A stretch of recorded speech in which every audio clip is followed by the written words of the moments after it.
Welcome to खोलो किताब। आज हम क्लास 6 की आकलन कार्यपत्रक करेंगे, पांचवा हिंदी का, जो 11 अक्टूबर को आपको दिया गया है। तो चलिए स्टार्ट करते हैं। सबसे पहले विद्यार्थी अपना नाम लिखेंगे, यहाँ कक्षा अध्यापक का नाम हो जाएगा। निम्नलिखित गद्यांश को पढ़कर नीचे पूछे गए प्रश्नों के सही विकल्पों के सम्मुख बने गोलों को पेन पेंसिल से भरिए। चलिए देखते हैं। केशव के घर कार्निस के ऊपर एक चिड़िया ने अंडे दिए थे। ये हमने नादान दोस्त कहानी पढ़ी थी, उसी के बारे में इसमें गद्यांश दिया गया है। केशव और उसकी बहन श्यामा दोनों बड़े ध्यान से चिड़िया को वहाँ आता जाता देखा करते। सवेरे दोनों आंखें मलते कार्निस के सामने पहुँच जाते और चिड़ा और चिड़िया दोनों को वहाँ बैठा पाते। उनको देखने में दोनों बच्चों को ना मालूम क्या मज़ा आता, दूध और जलेबी की सुध भी न रहती। इसका मतलब क्या है, उनको इतना मज़ा आता था कि उनको खाने पीने का भी ध्यान नहीं रहता था, कितनी उनकी फेवरेट चीज़ बनी हो घर में तब भी। दोनों के दिलों में तरह तरह के सवाल उठते।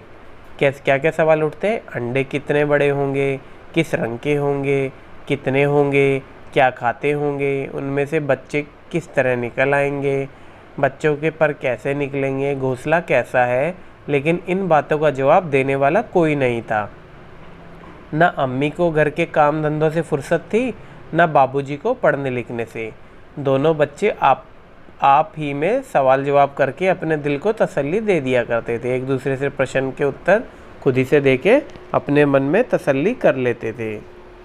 तो ये वर्कशीट आपने पढ़ी ही होगी, काफ़ी सारी वर्कशीट हैं। इस प्रकार ये कार्निस होती है जो दीवार इसके ऊपर होती है आपकी खिड़की के ऊपर, और ये श्यामा है आपकी, और ये है आपका केशव।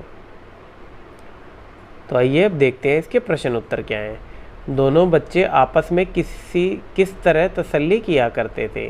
तो देखो कैसे बच्चे तसल्ली करते थे कि उनके सवाल जवाब होते थे तो वो आपस में सवाल जवाब करके ही देते थे, जो उन्हें पूछना होता था कि अंडे कितने बड़े होंगे, किस रंग के होंगे, कितने होंगे, क्या खाते होंगे, उनमें बच्चे निकले आए होंगे या नहीं, इत्यादि। अब प्रश्न दूसरा क्या था? अम्मा को किससे फुर्सत नहीं थी। तो अम्मा को किससे फुर्सत नहीं थी? बात करने से, घूमने से, घर के काम धंधों से, या ताक झाक करने से। तो इसमें लिखा ही हुआ है, देखो, अम्मा को घर के काम धंधों से फुर्सत नहीं थी। तो इसका उत्तर ये हो जाएगा। फिर अगला है, चिड़िया ने अंडे कहाँ दिए थे। तो सबसे ऊपर ही आप पढ़ोगे, केशव के घर कार्निस के ऊपर चिड़िया ने अंडे दिए थे। तो इससे आपको साफ पता चल ही जाएगा कि कहाँ दिए थे, कार्निस के ऊपर। फिर अगला प्रश्न है, पढ़ने लिखने से फुर्सत से किसे फुर्सत नहीं थी। तो पढ़ने लिखने से फुर्सत जब नहीं थी किसको? बाबूजी को। तो यहाँ उत्तर हो जाएगा बाबूजी। फिर अगला है, ऊपर शब्द का विलोम शब्द होगा। ऊपर का विलोम मतलब विपरीत। ऊपर का उल्टा क्या होता है? एक तरीके से नीचे। तो इसका स हो जाएगा नीचे। फिर है, सवाल शब्द का अर्थ होगा। अर्थ मतलब मीनिंग बताना है। सवाल क्या होता है? क्वेश्चन पूछना, जवाब, समाधान, प्रश्न या समस्या। क्वेश्चन को प्रश्न भी कहते हैं। तो इसका हो जाएगा स प्रश्न, सी प्रश्न। फिर अगला है, इनमें से संज्ञा शब्द होगा। अब सबसे पहले आपको संज्ञा क्या होता है? किसी नाम, वस्तु, स्थान आदि के नाम को ही बोलते हैं ना संज्ञा। अब केशव तो नाम हो गया। अच्छा, वह, सुखी, ये तो वह तो हो गया आपका सरनाम, और अच्छा और सुखी। अब इसमें देखो सिर्फ केशव ही है जो नाम है, तो यहाँ क्या हो जाएगा? केशव हो जाएगा संज्ञा। फिर आठवां है, इनमें से सरनाम शब्द होगा। सरनाम क्या होता है? सरनाम होता है, जैसे देखो नदी, नदी आपका संज्ञा में आएगा, पहाड़ संज्ञा में आएगा, झरना संज्ञा में। वह जो थर्ड पार्टी के लिए, थर्ड पर्सन के लिए बोलते हैं, वह जैसे, उसको बोलते हैं सरनाम, या इंग्लिश में उसे प्रोनाउन भी बोलते हैं, ही शी को। तो यहाँ आ जाएगा वह उत्तर। फिर 9 क्या है? इन शब्दों में से तत्सम शब्द चुनिए। ध्यान, तसल्ली, दिल और धंधे। तो इसमें तत्सम और तद्भव शब्द कौन से होते हैं, ये आपको पहले पता होना चाहिए। तत्सम शब्द क्या होते हैं? जो संस्कृत से बिना किसी परिवर्तन के डायरेक्ट ले लिए जाते हैं। और तद्भव शब्द कौन से होते हैं? जो थोड़ा बहुत परिवर्तन करके हिंदी में प्रयुक्त किए जाते हैं।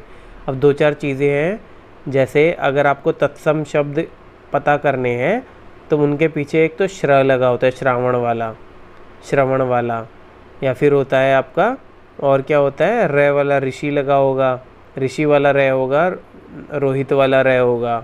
फिर शय होगा, क्षत्रिय वाला शय, और क्या लगा होगा उस पर? वह लगा होगा पीछे। तो ये तत्सम के थोड़े से आइडिया होते हैं जो मतलब मोस्टली आपको ठीक कर बता देंगे। और ऐसे ही तद्भव के क्या होंगे, श की जगह स होगा और श्रवण वाले स की जगह भी स होगा, सपेरे वाला।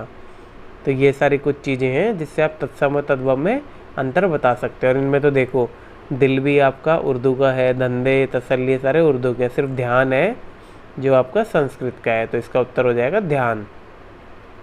फिर अगला है ग्रह और सदन शब्द किस शब्द के पर्यायवाची हैं।